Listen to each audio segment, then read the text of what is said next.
মরুভূমির তপ্ত বালুর ওপর দিয়ে যদি হঠাৎ আগুনের গোলা দিগন্তের দিকে ছুটে যায়, তবে বুঝে নিতে হবে মধ্যপ্রাচ্যের যুদ্ধের সমীকরণ বদলে যাচ্ছে। সামরিক বিশ্লেষকদের মতে যুক্তরাষ্ট্র ও ইরানের মধ্যে সরাসরি সংঘাত শুরু হলে প্রথম ২৪ থেকে ৪৮ ঘণ্টাই নির্ধারণ করে দেবে কে হাসবে শেষ হাসি। আর এই লড়াইয়ের কেন্দ্রবিন্দুতে থাকবে ক্ষেপণাস্ত্রের ঝড়।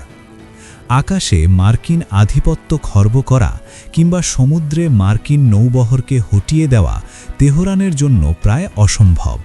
তাই ইরানের প্রধান তুরুপের তাস হল তাদের শক্তিশালী ব্যালিস্টিক ক্ষেপণাস্ত্র বাহিনী। কাতারের আল উদেইদ, সংযুক্ত আরব আমিরাতের আল দাফরা কিংবা সৌদি আরবের প্রিন্স সুলতান বিমান ঘাঁটি সবই ইরানের ক্ষেপণাস্ত্রের নাগালে।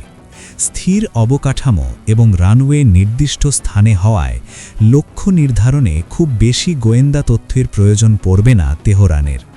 প্রয়োজন শুধু সঠিক সময়ে নিখুঁত আঘাত। ইরানের হাতে রয়েছে ফাতেহ সিরিজের মতো স্বল্প পাল্লার কঠিন জ্বালানি চালিত ক্ষেপণাস্ত্র।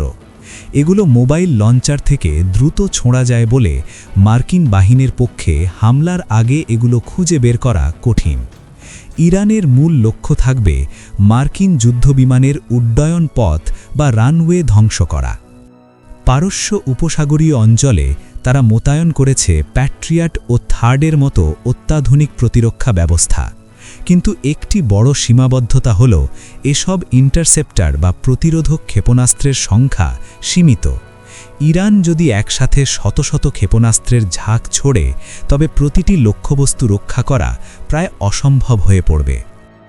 যুদ্ধের শুরুতে ইরান কিছুটা সুবিধাজনক অবস্থানে থাকলেও দীর্ঘমেয়াদী লড়াইয়ে যুক্তরাষ্ট্রের পাল্লাই ভারী।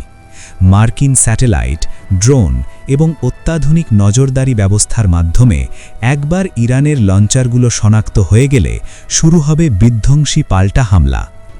আরেকটি গুরুত্বপূর্ণ দিক হল মজুদ। ইরানের ক্ষেপণাস্ত্র ভাণ্ডার বিশাল হলেও তা ফুলিয়ে যাওয়ার ভয় আছে। উন্নত ক্ষেপণাস্ত্র